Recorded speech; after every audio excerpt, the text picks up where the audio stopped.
They say money doesn't change people, it just reveals who they've been all along. I learned that truth the hard way when my own daughter sold the house my wife and I built with our bare hands while I lay dying in a hospital bed. She thought I'd never find out. She was wrong. And what I did next didn't just cost her $2 million, it cost her everything. Before we continue, subscribe to Silken Real Life Revenge. Click the notification bell because we have new stories every single day. Leave a like and tell us in the comments what city you're watching from. I stood in my workshop that Tuesday morning, running my calloused hands across the oak table I'd been refinishing for 3 weeks. The wood grain was beautiful, swirling like waves on the lake behind my house. My wife Evelyn used to say I had magic in my fingers, that I could make wood sing. She'd been gone 2 years now, but I still heard her voice in every piece I touched. The morning sun filtered through the dusty windows, casting golden light across the sawdust-covered floor. I was happy, content. I had no idea my world was about to collapse. The pain started as a dull ache in my chest, like someone pressing their fist against my ribs. I ignored it at first, thinking it was just heartburn from the coffee I'd gulped down too fast. But then it spread, crawling up my neck, down my left arm. The room tilted sideways. My saw clattered to the floor. I tried to reach for my phone, but my legs gave out. The last thing I remember before the darkness swallowed me was the smell of fresh-cut wood and the sound of my own gasping breath echoing off the workshop walls. When I opened my eyes, harsh white lights burned my vision. Machines beeped steadily around me. A nurse with kind eyes smiled down at me and explained that my neighbor found me unconscious in the workshop. Heart attack. A bad one. They weren't sure I'd make it through the night. My chest felt like it had been crushed under a boulder. Every breath hurt. Every heartbeat reminded me how close I'd come to joining Evelyn. All I could think about was my house, my workshop, Evelyn's rose garden that needed watering. Who would take care of everything? Maggie arrived the next morning in a cloud of expensive perfume and designer clothes. My daughter swept into the room with tears streaming down her perfectly made-up face. She grabbed my hand, her long nails digging into my skin. Daddy, oh my God, I was so scared. I came as soon as I heard. She looked genuinely terrified, and my heart softened. We hadn't been close since Evelyn died. Maggie blamed me for not catching the cancer sooner, for not trying harder treatments. But seeing her there, crying over my hospital bed, I thought maybe we could fix things. Maybe almost dying had brought us back together. Dad, you can't worry about anything right now, Maggie said, wiping her eyes with a tissue. I'm going to take care of everything. The house, the bills, all of it. You just focus on getting better. She pulled out a stack of papers from her expensive leather bag. The hospital needs you to sign these forms. It's just standard stuff about insurance and emergency contacts. Making sure I can talk to your doctors and handle things if you can't. My hands shook as I held the pen. The words blurred together on the page. I was too weak to read them properly. She guided my hand across the signature line. There you go, Daddy. Perfect. The days blurred together in a haze of medication and pain. Doctors came and went. Nurses checked my vitals. Physical therapists made me walk up and down the hallway, shuffling like an old man with a walker. I was 73 but had always felt younger, stronger. Now I felt ancient, broken. I kept asking the nurses if my daughter had called. They always shook their heads with sympathetic smiles. Not today, Mr. Patterson. Maybe tomorrow. But tomorrow never came. Maggie had vanished as quickly as she'd appeared. Something cold and heavy settled in my stomach, but I pushed it away. She was busy. She had her own life. She'd visit soon. After 6 weeks, they finally released me. My neighbor Harold picked me up from the hospital, helping me into his truck with gentle hands. "Ready to go home, Walt?" he asked. I nodded, eager to see my house again, to sleep in my own bed. But when we pulled into my driveway, everything felt wrong. There was a shiny silver SUV parked where I usually kept my old pickup. My heart started racing, that familiar chest tightness returning. A young woman in yoga pants came out carrying grocery bags. She froze when she saw me. "Can I help you?" she asked, confused. "I live here," I said, my voice shaking. Her face went pale.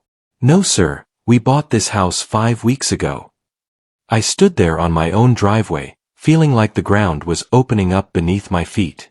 Harold's hand gripped my shoulder, steadying me. "There must be some mistake," he said to the woman. But she just looked at us with wide, scared eyes. "My husband has all the paperwork inside. We bought it through a realtor. Everything was legal." I looked past her at the porch I'd built with Evelyn 30 years ago. The railing I'd carved with our initials was gone, replaced with plain white vinyl. Evelyn's rose bushes, the ones she'd tended for 25 years, had been ripped out. In their place stood a bright blue sold sign, swaying in the breeze.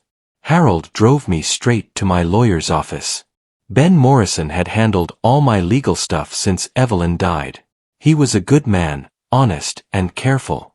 But when I walked into his office that afternoon, his face told me everything I needed to know.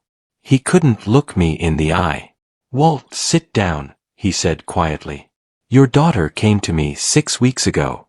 She had documents showing you'd given her power of attorney.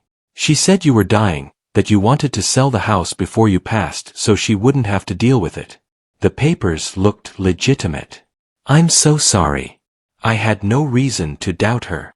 I sat in Ben's office while he pulled up the files on his computer. There was my signature on a power of attorney document, dated the day after my heart attack. There was the deed transfer, signed and notarized. There was the sales contract for $1.8 million. My house, my life's work, sold while I was fighting to survive in a hospital bed. Ben's voice sounded far away as he explained that Maggie had claimed I was mentally unfit, that I'd wanted this. But I knew the truth. Those weren't hospital forms she'd given me. That wasn't insurance paperwork. She'd stolen everything, and I'd signed it away without knowing. My own daughter had buried me before I was even dead. That night, Harold let me stay in his guest room. I couldn't sleep. I lay there in the darkness, staring at the ceiling, trying to understand how this had happened. Maggie had always been ambitious, always wanted more than we could give her. She'd married a banker, divorced him, married a lawyer, divorced him too. She lived in a downtown penthouse, drove a Mercedes, wore clothes that cost more than my monthly pension. But I never thought she'd do this. Never thought my own child would rob me blind. Around 3 in the morning, I got up and sat by Harold's window, watching the stars. I talked to Evelyn like I always did. She took our house, Ev. Our home. What do I do? The wind rattled the window, and I swear I heard her voice. Teach her, Walter. Make her understand. The next morning, I made a decision. I wouldn't confront Maggie. Not yet. I'd let her think she'd. 1. Let her believe her old weak father was too broken to fight back. Because while she was celebrating, I'd be planning. Ben agreed to help me quietly investigate the sale. We found irregularities immediately. The notary's signature on the power of attorney was fake. The medical evaluation claiming I was mentally unfit was from a doctor who didn't exist. She'd forged everything, built her theft on a foundation of lies. But proving it would take time, patience, and strategy. I was a carpenter. I knew how to build things carefully, one piece at a time. This would be my masterpiece. I rented a small room above a friend's garage and took a job at a furniture repair shop downtown. The owner, Tommy Chin, didn't ask questions when I showed up needing work. He just handed me tools and pointed at the broken chairs piled in the corner. During the day, I sanded and glued and hammered. At night, I studied. Ben loaned me law books. I read about property fraud, elder abuse, power of attorney abuse. I learned about clawback provisions, fraudulent transfer laws, and criminal prosecution timelines. Every page I turned, every case I studied, I thought about Maggie's face when she'd guided my shaking hand across that signature line. She'd kissed my forehead right after. That memory burned like acid. Maggie's social media told me everything I needed to know. She posted pictures of herself at expensive restaurants, on tropical vacations, at charity galas in designer gowns. She'd bought a new car, a sleek black BMW. She'd renovated her penthouse with marble countertops and crystal chandeliers. Every dollar came from selling my house, my home, my memories with Evelyn. In one post, she stood in front of a fountain holding champagne, the caption reading, "Finally living the life I deserve." The comments were full of her friends congratulating her, asking how she'd made so much money so fast. She replied with a winking emoji, "Smart investments and family blessings." I screenshot everything. Evidence. Ammunition. Justice. 3 months after losing my house, Ben called me with news. "We have enough to file charges, Walt. Forgery, elder abuse, fraud. She could go to prison." But I shook my head. Prison wasn't enough. I wanted her to feel what I felt, to lose what she'd taken. So I came up with a different plan, something that would hurt worse than any jail cell. Ben helped me create a trap, something so perfect she'd never see it coming. We filed a quiet claim to reverse the property transfer based on fraud, but we didn't execute it. Not yet. Instead, I did something that surprised even Ben. I called Maggie and invited her to dinner. "Maggie, sweetheart, it's Dad," I said when she answered, my voice soft and forgiving. There was a long pause. "Dad? I've been meaning to call you. How are you feeling?" Her voice was careful, calculated. "I'm doing better, honey. Listen, I know things have been hard between us, but life's too short to hold grudges. I forgive you. Will you come have dinner with me this Sunday? I'm renting a little place, nothing fancy, but I'd love to see you." I could hear the relief flooding through the phone. "Oh, Daddy, yes. Yes, of course. I'd love that. I've missed you so much." She hadn't missed me. She'd just been waiting to see if I'd fight back. When I didn't, she thought she was safe. That was her first mistake. I spent 3 days preparing for that dinner. I cooked her favorite meal, the roast chicken with rosemary that Evelyn used to make for her birthdays. I set the small table with candles and bought a nice bottle of wine. When Maggie arrived, she looked stunning in a cream-colored dress that probably cost $2,000. My money, I thought, but I smiled warmly and hugged her. We ate and talked and laughed. She told me about her business ventures, her new friends, her exciting life. She didn't mention the house once. As dessert finished, I pulled out a document. "Honey, I want to give you something. It's an investment trust one set up. Sign this, and if anything happens to me, everything goes to you. No courts, no waiting. I want you taken care of." She signed it without reading, just like I knew she would. Greed makes people careless. That document she signed wasn't a trust. It was a legal acknowledgement that she'd sold property under false pretenses and agreed to full restitution if fraud was proven. Ben had worded it carefully, buried in financial language she didn't understand. But more importantly, it gave us permission to investigate all her accounts, all her assets, everything she'd bought with my money. Within a week, we had a complete picture of her finances. The house sale money was gone, spent on cars and clothes and vacations. She'd taken out loans against her penthouse, betting on future deals that would never come. She was over-leveraged, overconfident, and completely exposed. Now we just needed her to make one more mistake. And I knew exactly how to make her do it. 2 weeks after our dinner, Maggie got a call from a real estate investor offering to buy her lake house for $2.3 million, $500,000 more than she'd sold it for. The investor was actually Ben's nephew, working with us to set the trap. Maggie took the bait immediately. She contacted the family who'd bought the house, offering to buy it back for $2 million, promising a quick sale. They agreed, happy to make $200,000 profit for 6 months of ownership. Maggie used her penthouse as collateral for a bridge loan, confident she'd flip the property in days. But the moment she signed the buyback papers, Ben filed our fraud case with the police and district attorney. Every transaction she'd made was suddenly under investigation. The house sale, the buyback, the loans. All of it flagged as proceeds from elder fraud.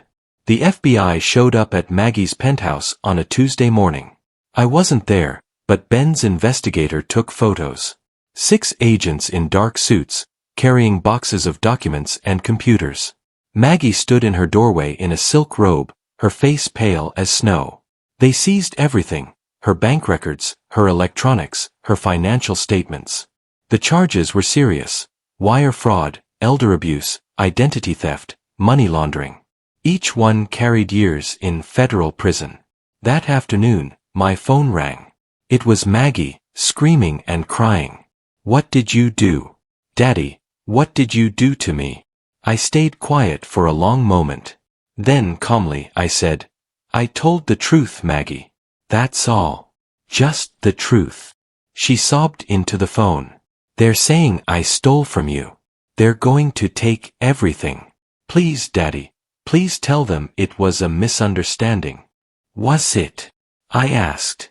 She didn't answer. The trial lasted 3 weeks. I sat in the courtroom every single day, watching Maggie's lawyers try to spin the story. They claimed I'd given permission, that I was senile and confused, that this was all a misunderstanding between family. But Ben was prepared. We had the fake notary signature. We had the forged medical evaluation. We had bank records showing she'd spent my money within days of the sale. And then Ben played the recording. During one of our dinners after the first one, I'd worn a wire with police approval. Maggie had gotten drunk on expensive wine she'd brought, and she'd bragged about the whole thing. "He was practically dead anyway," she'd said, laughing. "I just moved the timeline up a little. That house was mine eventually. I just took it early." The jury's faces hardened as voice echoed through the courtroom. Game over. The judge was a stern woman in her 60s named Helena Torres. She'd heard thousands of cases, but I could see the anger in her eyes as she looked at Maggie. "Ms. Patterson, you exploited your father's near-death experience to rob him of his life's work. You forged documents, lied to lawyers and real estate agents, and spent the proceeds on luxury items while your father lived in a garage. This court finds you guilty on all counts." Maggie's face crumpled. Her lawyer asked for leniency, but Judge Torres wasn't interested. "The sentence is 5 years in federal prison. Additionally, full restitution of $2 million to Mr. Walter Patterson, including the current value of the property and all proceeds from its sales. Furthermore, a permanent restraining order preventing any contact with Mr. Patterson." Maggie looked at me then, her eyes filled with hate and tears. I looked back with nothing but sadness. After the trial, Ben helped me recover what was left. The house came back to me through the court order, but I didn't want to live there anymore. Too many ghosts, too much pain. Instead, I sold it myself for $2.4 million. Every penny went into a charitable foundation I created in Evelyn's name. The Evelyn Patterson Fund for Elder Abuse Prevention. It provided legal help for seniors who'd been scammed by family members, who'd been robbed by the people they trusted most. The local newspaper ran a story with the headline, "Retired Carpenter Turns Betrayal into $2 million Lesson." They interviewed me on the courthouse steps. I kept it simple: family should protect you, not profit from your pain. I hope my daughter learns that someday. The story went viral. My phone rang for weeks with interview requests. 6 months after the trial, Maggie sent a letter to my lawyer's office. Ben forwarded it to me, asking if I wanted to read it. I almost threw it away, but curiosity won. The letter was written on prison stationery, her handwriting shaky and small. "Dad, I don't expect you to forgive me. I know what I did was unforgivable. I was greedy and cruel and stupid. I convinced myself that you owed me that money, that I deserved it for putting up with your grief after Mom died. But the truth is, I was jealous. Jealous of how much you loved her, how much you still love her. I wanted to matter that much to someone, and when I didn't, I took it out on you.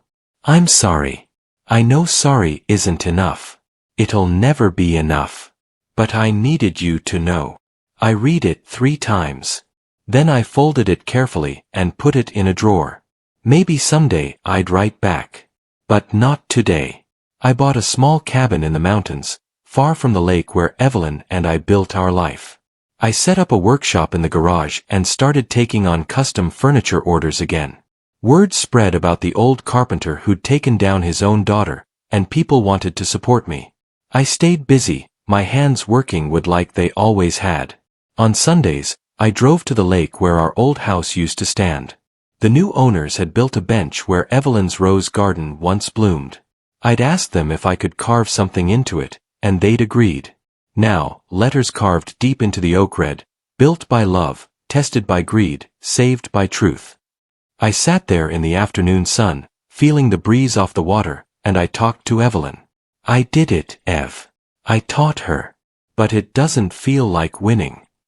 The wind rustled through the trees, and I imagined her voice saying what she always said when I was sad. "You did what was right, Walter. That's what matters."